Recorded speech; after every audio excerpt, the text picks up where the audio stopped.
Good morning, everyone. Morning. In East Asian Buddhist countries like China, Korea, and Japan, probably Vietnam also, we not celebrate. I don't know, maybe observe, commemorate Buddha's Parinibbana Day on February 15th. Usually here we have this Nirvana Day ceremony on Sunday close to 15th. But this year, fortunately, this is exactly 15th, February 15th. Actually, this February 15th is in lunar calendar. Until 19th century, we have Nirvana Day, 15th of second lunar month. That is about 40 days later than solar calendar. And in lunar calendar, 15th is always full moon day. So Buddha passed away or entered Nirvana on the full moon day of the second lunar month. Actually, historically speaking, we are not sure when he died. And in the Theravada tradition, they celebrate Buddha's birthday, Enlightenment Day, and Nirvana Day on the same day. I think it's around May, and they call it Wesak. So it's different from Theravada tradition and our tradition. Anyway, on this occasion, if I'm in town, I give a talk about something about Buddha's Nirvana. Someone said there is 2 periods of zazen in the schedule. That was my careless mistake. But probably that is from last year. I wasn't here, so maybe people sat 2 periods of zazen instead of my dharma talk. Anyway, this is the painting of Buddha's Nirvana. And I have another one, this same kind of painting. And in this painting, the person who is lying down in the center is Shakyamuni Buddha. And if you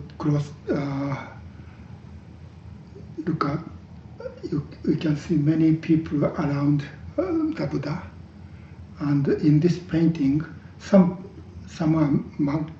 looks like Indian monks, and some looks like Chinese people, and some are the deities or heavenly beings. And this is a full moon. And there is a few people on the crowd.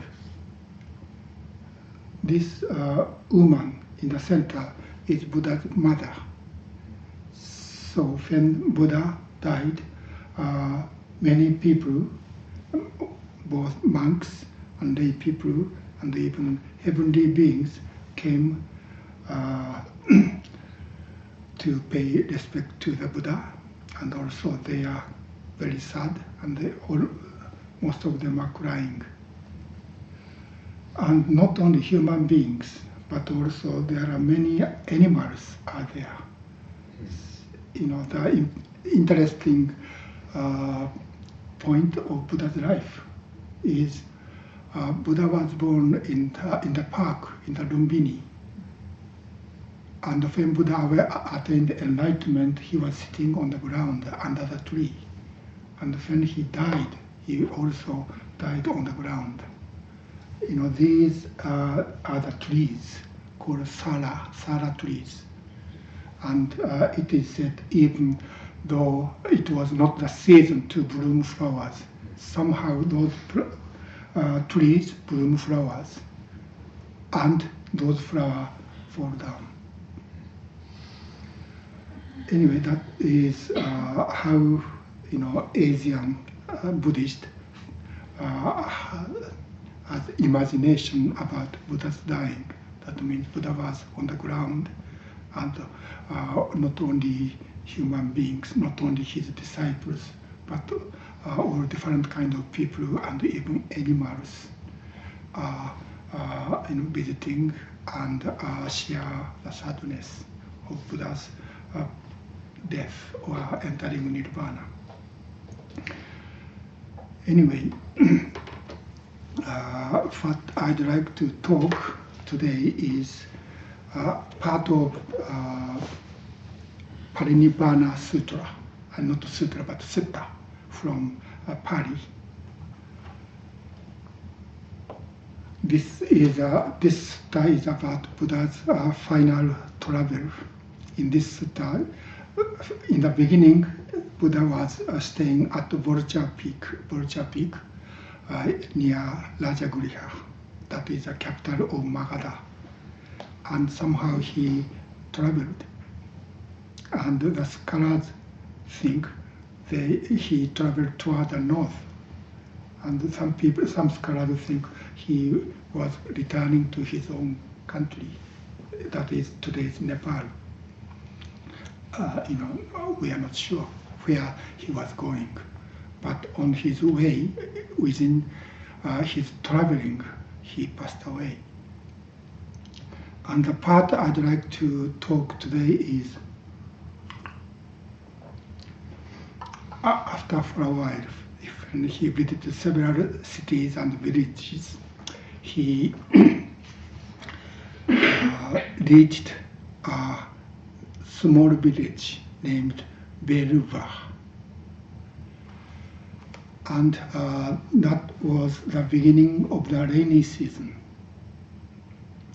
In India, it's not safe and pleasant to travel during the rainy season. So Buddhist monks stayed one place to study dharma and practice. So when Buddha arrived this village, Buddha asked his disciples, it seems he had some monks with him, and he asked his monks, find a suitable place for you and have a rainy season or a practice period, 90-day practice period. So he said, now, because you should enter your fixed lodgings for the rainy season. Wherever you have friends or acquaintances or close friends, that means monks should find their own places. That means he didn't, in that place, he didn't have a big enough space to spend 90 days with his students. So he asked his monks to find their own places and practice 90 days. And he stayed in this small village only with his attendant, Ananda. So his final summer practice period, he spent only himself and his attendant, Ananda.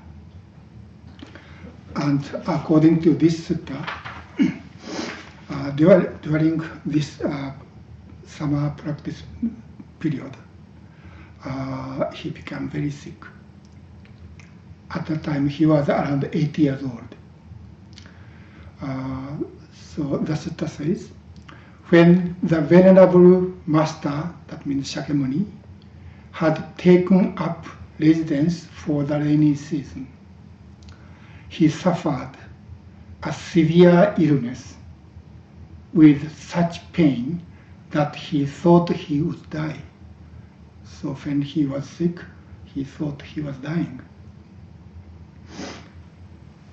However, the venerable master, before bore the pain mindfully and with great awareness, and voiced no complaint. Even though he was very sick and he thought he was dying, but he said he didn't. It said he had no complaint about this. And he thought, at that time, the Venerable Master thought, it is not becoming for me to enter Nirvana without addressing my attendants and talking farewell of the bhikkhus. I must exert energy to control the illness and retain my life force. So he tried to recover with his, life force.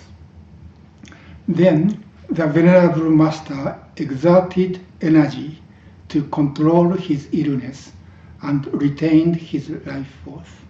So he recovered. Therefore, the Venerable Master's illness abated. Then he get out from his bed. Then he met his attendant Ananda. And Ananda said he was very upset because of Buddha's illness. And Ananda also thought he was dying. So Ananda said,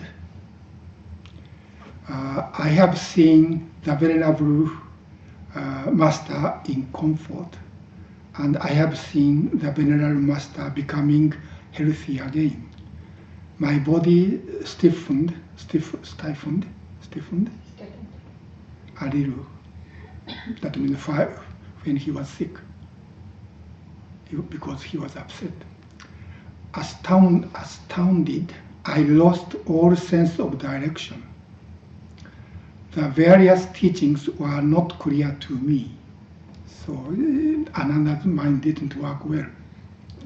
This was because of the Venerable Master's illness.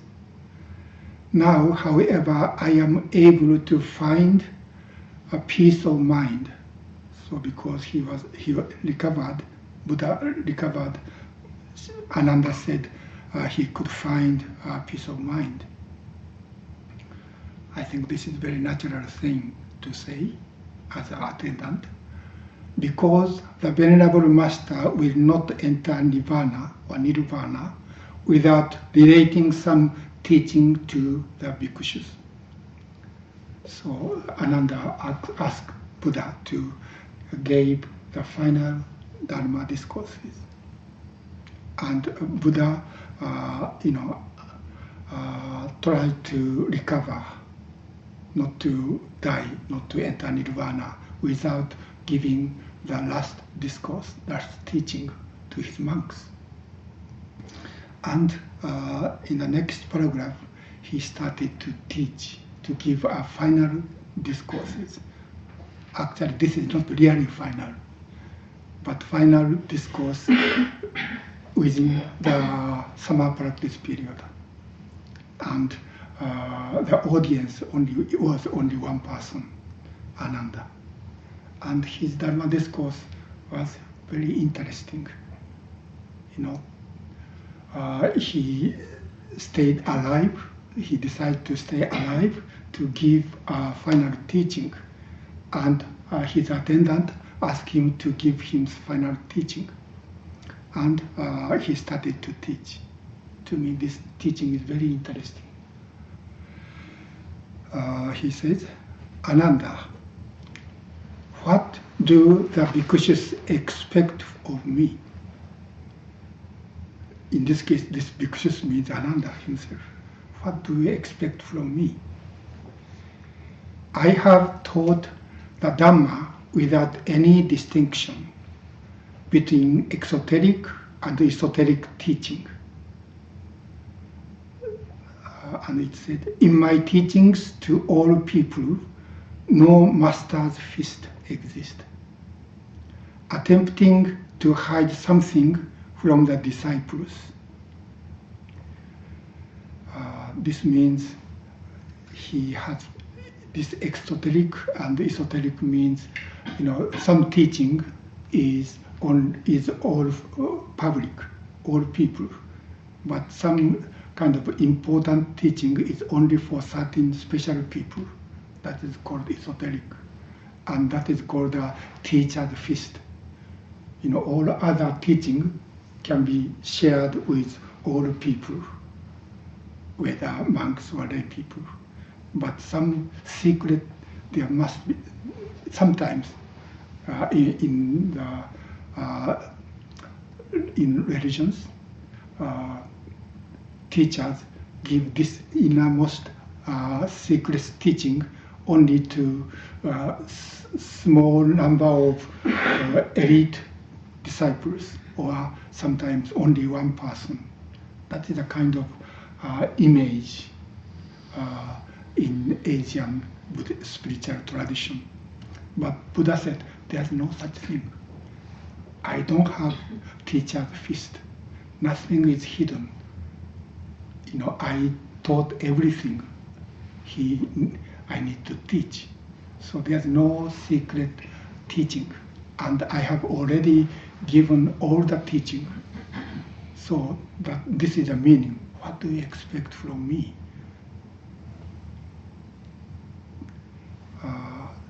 Buddha continued, only one who thinks, I will take charge of the band of bhikshus. Band is like a community of monks. If someone thinks, I will take charge of the community of monks, or the band of bhikshus, or community of monks, will depend on me. If a teacher said, I'm in charge of the community, people in the community, and the people in the community rely on me. If a teacher think in that way, then such teacher says something about the band of bhikshus or community of monks. The Tathagata, in this sutta, Shakyamuni called himself Tathagata. I don't think it's historically true, but this is an expression of later people's respect to Buddha. So the Tathagata means I. However, does not think I will take charge of the community of monks, or the community of monks will depend on me. So Buddha said, I don't take care of monks, and monks should not rely on me. Necessary teaching and dharma teaching and how to practice is already given. So they have to follow his teaching and his practice. Don't rely on me. Don't ask me. Then how then can the Tathagata or I say something about the community of monks? Ananda, so this is his final teaching. To me, it's interesting. His final teaching is, don't ask me.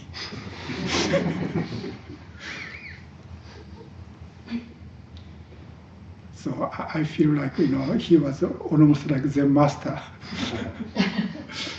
I teach that, don't ask me. Then he continued, Ananda, I am now old. My body is decayed. I'm old and wasting away with age. So he talks about his physical condition. I have traversed life's journey and reached the end of my time. So he really knew he was dying. I am already 80. As an old cat, will move only if strapped up. Strapped up. Unless it's strapped up or tight, it fall apart. So his body is like a old cat. Because of this, strapping up, he could continue to live. So he's nothing. He's not different from any other human beings. He's really facing, old age, sickness, and dying. To me, this is interesting. When he was young, he lived in his father's palace. One day he get out of his palace and he found an aged person, or a sick person, and dead person. And he found life is suffering.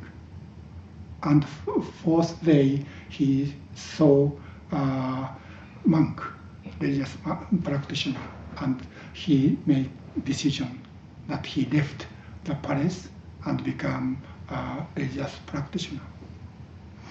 And for a while, after his practice, he attained enlightenment or awakening, and he became Buddha.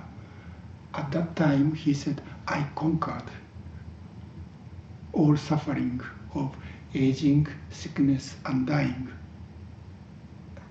That's why he became Buddha, and he became a teacher. And he taught about 40 years.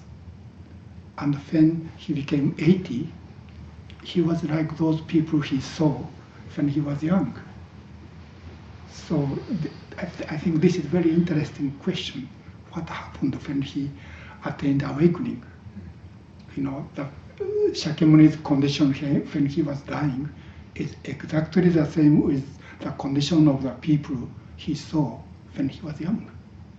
So to me, this is a very interesting kind of a koan. What happened? What he attained when he under the Bodhi tree, and what the meaning of conquering, aging, sickness, and dying. So Buddha's awakening does not change his life and make something special, like different from all other people. But he was exactly the same condition as a living beings. But somehow he conquered those all human sufferings. What this means.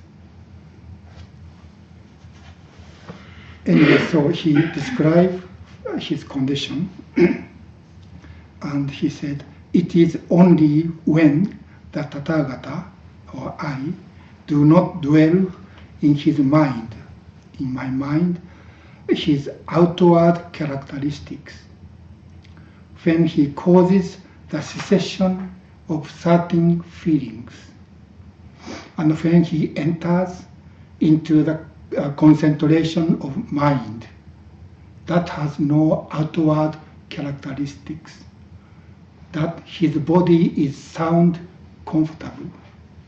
This is a certain kind of meditation. And that means there's no subject and no object. Characteristic means forms. No form to be seen, and no form.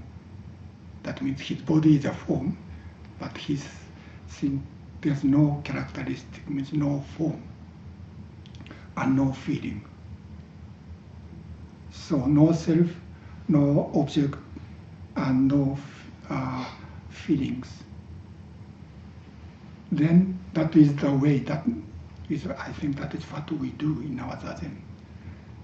So when he was in this kind of meditation, he doesn't meditate because there's no object. But that is how he could find being comfortable in this condition of his dying, sickness and dying. Anyway, finally he says,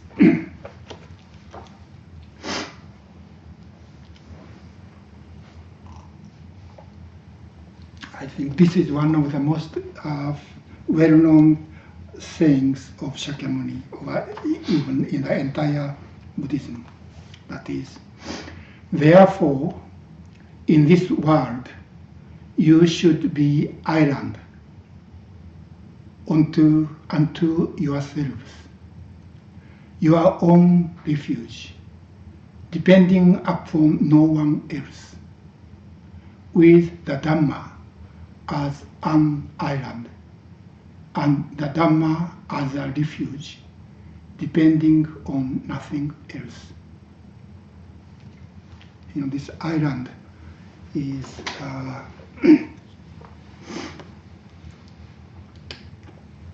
deeper.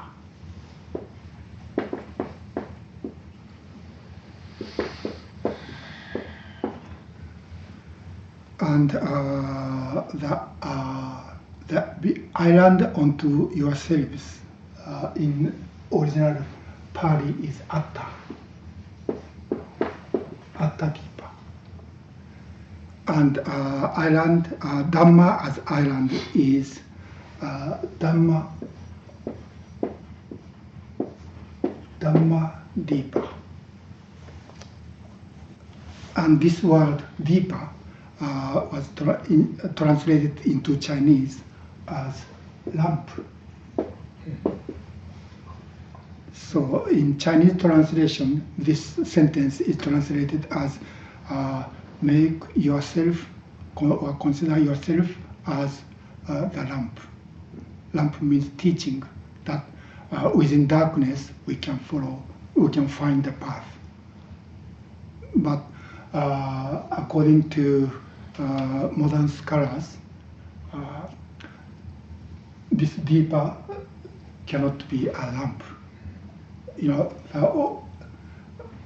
For example, there was a Buddha whose name was Dipankara. In this case, this deeper is a lamp. But according to, I don't know the Pali or Sanskrit, so I'm not sure exactly why. But today's scholars think this is not a lamp. In this, the name of this Buddha, this is really a lamp or a frame of lamp. And Dipankara is translated into Chinese as a Nento, means burning lamp, Tathagata. But this deeper is island, or this person, his name is Hajime Nakamura. He is one of the greatest Buddhist scholars in the 20th century in Japan. But I'm talking. But the scholar thinks that in this case, Deepa refers to island. Thank you. He said in this case, probably instead of island, sandbar can be better translation. That's really different. Yeah, island is a big thing, but in this case, this sandbar is like in the rainy season in India, the big rivers like Indus or Ganges become completely flooded, like an ocean. But some sandbar can remain above the water. And according to this person, this scholar, this deeper means that kind of sandbar. So where we are in the flood, if we stay on this place, we are safe. So this, in this case, this deeper is like a shelter or a safe place we can be without being, injured. Anyway, another interesting thing with this Pali expression, this atta is from Attam. This means Atman in Sanskrit. So what Buddha said here is we should take refuge in Atman. Is this interesting? Don't blame. Don't ask. Don't ask me why. Most interesting, not interesting, but important teaching of Shakyamuni Buddha is Anatman or Anatta. Means there's no such things called Atman. But now he said we need to take refuge in Atman as a deeper or shelter. Don't ask me why. But even in Zen or even Okumura Roshi's teachings, we talk about two kinds of self. One is ego-centered, conditioned self, or I say this is 5 skandhas, that is clinging to 5 skandhas, cling to 5 skandhas, and think this is me, that kind of I, or I as some kind of permanent, fixed, independent entity that doesn't change. Of course, Buddha and Buddhist teaching negate that kind of Buddha self. But also Buddha says we should take refuge in the self. And Dogen says to study the Buddha ways is to study the self. So it seems there are two kinds of self. One is we should become free from, and another is we should take refuge, and we should study. And that was a question to me for many years. But between these two self, actually the word is the same, Jiko or Atta or Attan or Atman. There must be some transformation. When we cling to the self, as I often said lately, this self is Mara. These 5 skandhas are Mara. But when we open our hand is Okumura Roshi's expression. That means we don't cling to these 5 skandhas. As Dogen said, these 5 skandhas are prajna. And we have to study these 5 skandhas. And both are called Jiko or the self, or Atman or Attam. It's kind of strange things to me. So until recently, I was confused. Why this same word was used to, one side it was negated, and another side it is affirmed, or even we have to take refuge.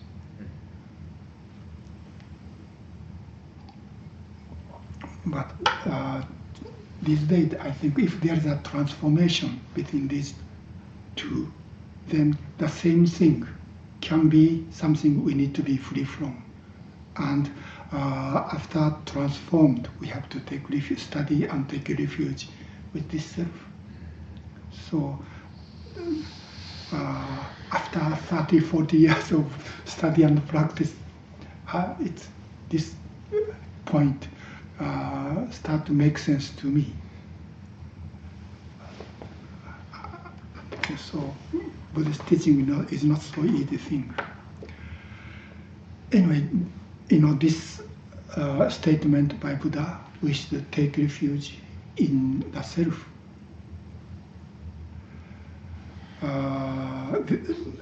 Let me read this paragraph again.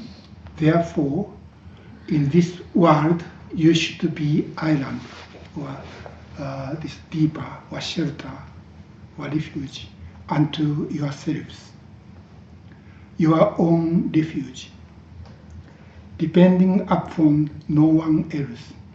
So we should rely only on ourselves, this Atman, or the self. And with the Dharma as an island and the Dharma as a refuge. So in this case, this self and this Dharma is the same thing. If these two are different, then we need to have two different refuges, and that is not possible. So here, self and Dharma must be the same thing. And to me, this has something to do with when Dogen said to study the self to study the Buddha way is to study the self, and to study the self is to forget the self, and to forget the self is to be verified by all dharmas. This all dharmas means that self. That means the self and all dharmas are one thing. So when we study the self, we study all beings, all things.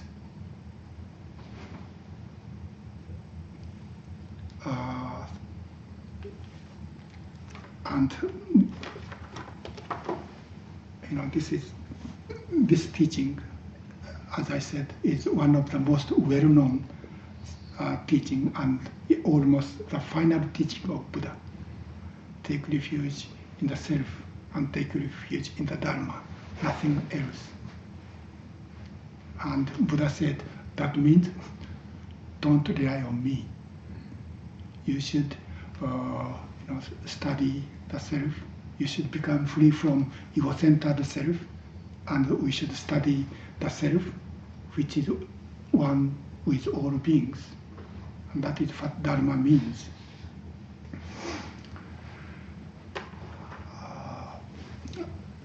When we compare Buddhist teaching or Buddhism with other religion, this is one of the very important kind of a difference between Buddhism and other religions. Buddha didn't say you should believe in me, take refuge in me, but we say I take refuge in Buddha. So we have to think what this difference means. Anyway, but in other religions, we have to, of course, take refuge or believe in God or gods or some, great people, or in some spiritual tradition, they almost worship Guru. But according to what Buddha says here, there's no such worshipping God or deity or special great people. But we should study the self and rely on the self and take refuge in Dharma. There's no other beings beyond or higher than us. And this teaching of Buddha was kind of very important to me also, because that was the first teaching I received from my teacher.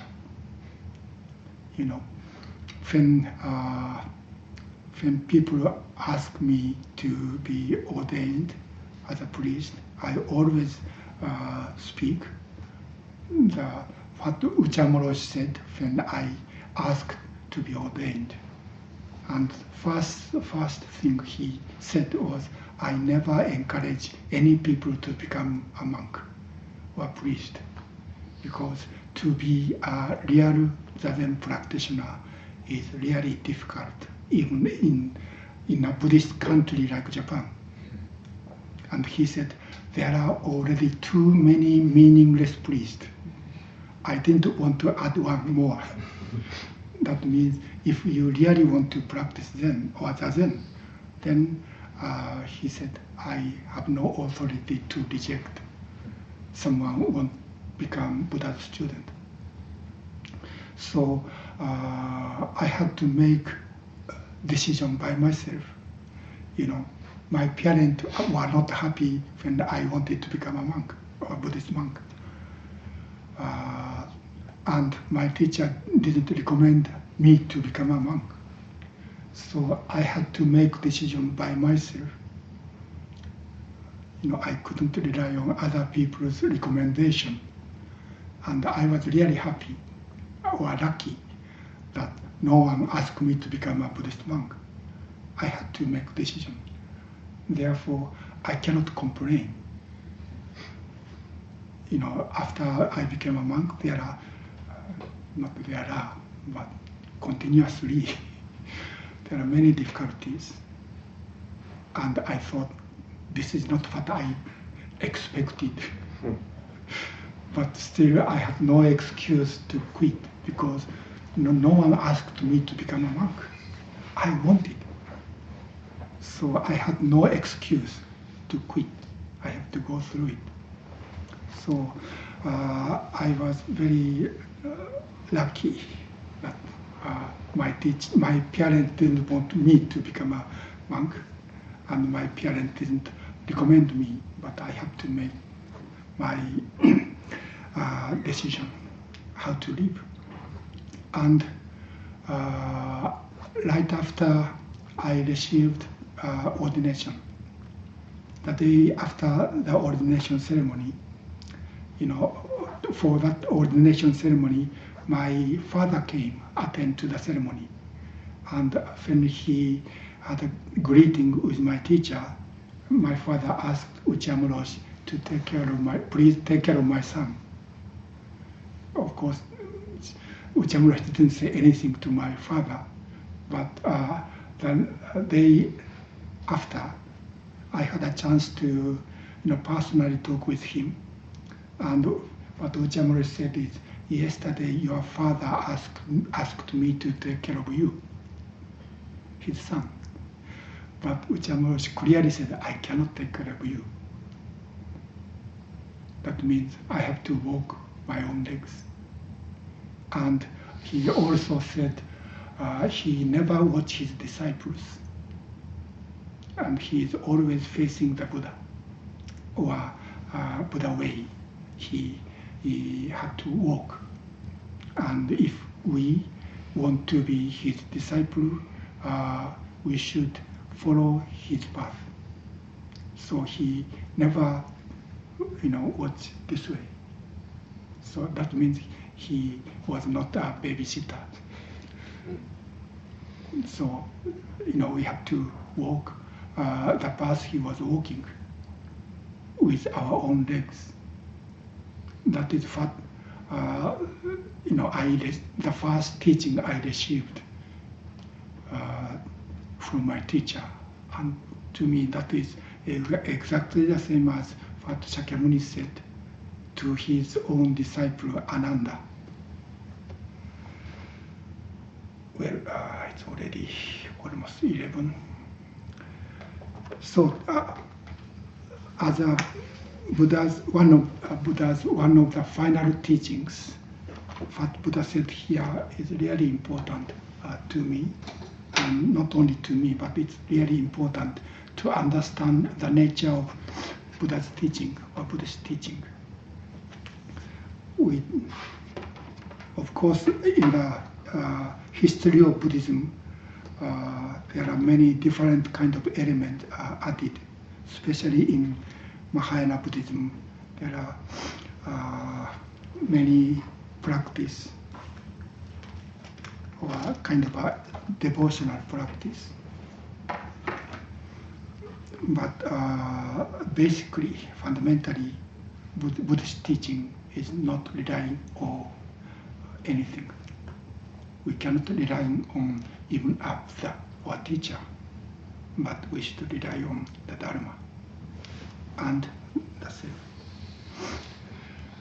Well, this is what I have to say. And because we'll have a ceremony, we don't have question and answer today.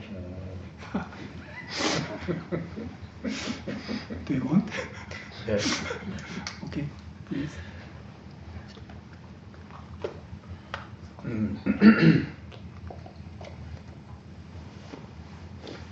the text says that Ananda was upset. Mm. The text does not say the Buddha was upset.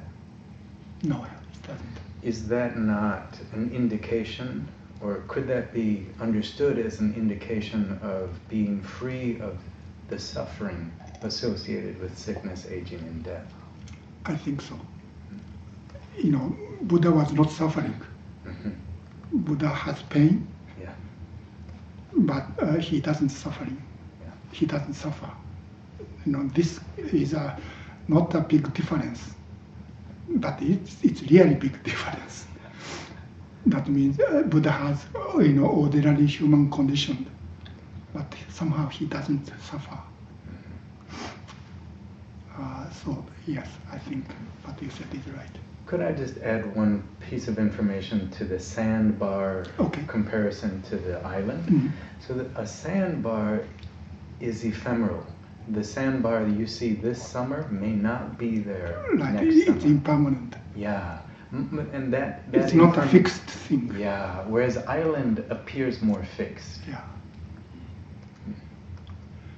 Thank you. Please. The issue is what causes the sandbar. What caused sandbar? I think flood. What? Flood. If there's no flood, there's no sandbar. Flood or the water. I'm not understanding. Flood. Flood? Oh, flood.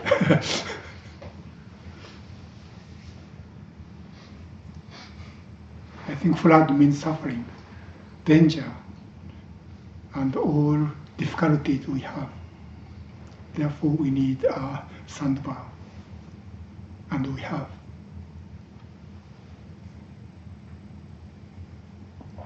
Thank you. Thank you. Okay, now after this talk, we have a ceremony. We chant the Heart Sutra.